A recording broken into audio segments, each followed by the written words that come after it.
د ګرمۍ موسم تیریدو سره د ډینګي تبې په ناروغۍ باندې ګڼ شمېر کسان متاثر شوي دي. د خیبر پښتونخوا محکمه صحت د ریپورت تر مخه په تیرو 15 میاشتو کې 2.5 نه سیوا کیسونه ریپورت شوي دي چې پکې د ټولو نه سیوا کیسونه په مردان ضلع کې 1190 کسان متاثر دي. په دې اړه د مردان ډسټرکټ هیلث افیسر ډاکټر کچکول وینا ده چې د مردان ضلع کې په 2 تحصیلونو تحصیل کاټلنګ کې یونین کونسل بابوزه او تحصیل تغبای کې یونین کونسل شیرګړ کې زیاتره کیسونه ریپورت شوي دي ولې چې په هغه ځایونو کې یعنی په یونین کونسل بابوزه کې خلک صفا او په کولاو ځایونو کې جمع کوي او د شیرګړ سیمه کې هم د باراني اوبو ځای پر ځای ولاړ وي چې په دې کې ډینګي ماشي خپل نسل سیوا کړو. د مردان ضلع ډیپټي کمشنر حبیب الله عارف د محکمه صحت او ضلع انتظامیه ته هدایت جاری کړې ده چې د متاثره یونین کونسل کې د ډینګي ماشي پر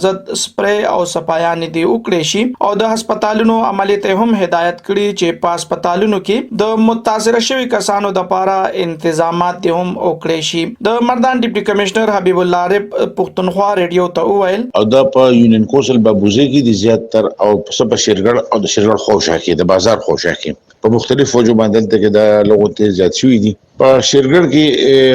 هم د به احتیاطي د لاس دي او په بابوزه کې د به احتیاطي د لاس چې خلک خپل وبره کور کوي او په هر صورت زما کوم فیلډ سټاف ته موږ ټول پکې لګیو او موږ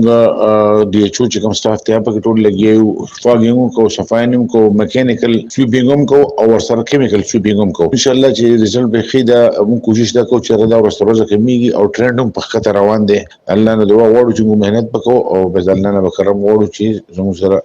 دا کیسونه کم شي. د ډینګي ماشي چې په معتدل موسم کې پیدا کیږي او په انسان د چک لګول نه وروسته انسان ډیر سخت ناروغي سره مخ کیږي. په دې اړه د مردان ډسټرکټ ای پی آی کوارډینیټر ډاکټر امتیاز پښتونخوا ریډیو ته وویل تاسو ته پته ده چې موسم چینج کیږي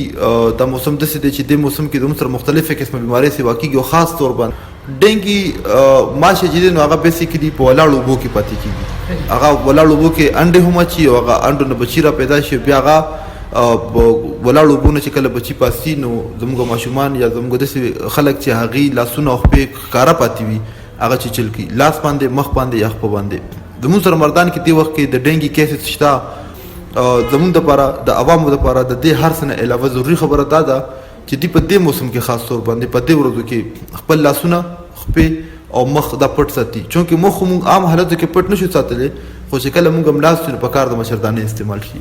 مشردانه استعمال ماشومان الله غټ الله ډیر ضروری دي د دې ماشونه بچ کېدو لپاره یا چې کوم انټي ماسکیټو لوشنز دی هغه دی ولګول شي چې موږ نه بچو که فرض کا پاسبلی نو هر یو کس خپل کور کې د انټي ماسکیټو سپریز وکي بوټو باندې هم او دیوالونو باندې هم او ولاړو بدینه پریږدي خاص طور باندې صفا وبو کې او د تاسو صفا وبو مثالونه درکم چې کوم وبو کې ټینکې ډکه شي وبراو بهږي په ځای ودرېږي موږ بوټي کې وبو واچو هغه بوټي کې وبو ډېر زیات هغه ختم نشي خاوره جذب نکړي نو وبو ولاړې پاتې شي یا موږ ځمکه فرشونه دي زموږ کورونو کې میجورټي هغه ووینځو نو هغه ځای کې وبو ولاړې پاتې شي چېرته ټکنده یا لاره کوڅه کې وبو زموږ توی شي هغه یا که فرض کوم په ګیلاس کې په لوښي کې یا جګ کې یا کولر کې وبو کېږدو هغه پټې نه دغه صفا وبو کې ماشه پاتې کېږي بل څه کې نه پاتې کېږي. شرط دا دی چې وبو 24 غنټې ولاړې پاتې شي نو ماشه پکې انډې چول سٹارټ کړي نو موږ وبو کې لږ ټایم د ولاړې خیر دی خو 24 غنټو نه کم ټایم لپاره بیا وبو لري کو. ډینګي ماشه د سې دی چې کله ډینګي ماشه انسان اوچي چی او هغه ته خدای مکه د ډینګي بیماری اوشي نو څلور کټګریز دي.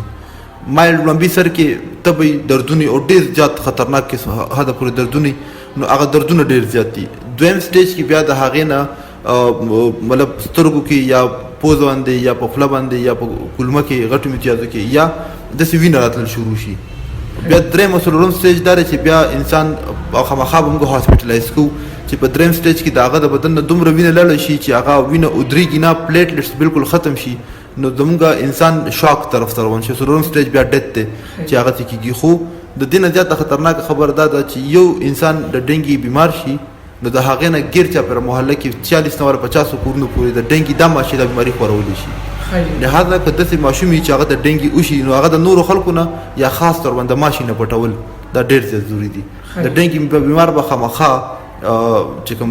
جالي دي انټي ماسکیټو جالي نټس دي هغه خامخا استعمال. د مردان ضلع د صحت محکمې د تفصیل تر مخه په 13 میاشتو کې په مردان کې 1200 کسان د ډینګي ناروغۍ نه متاثر شوي چې دا وخت هم 13 کسان اوس په هسپتالونو کې داخل دي ولې تر دې وخت پورې د ډینګي تبنا یو کس مړ شوی دی.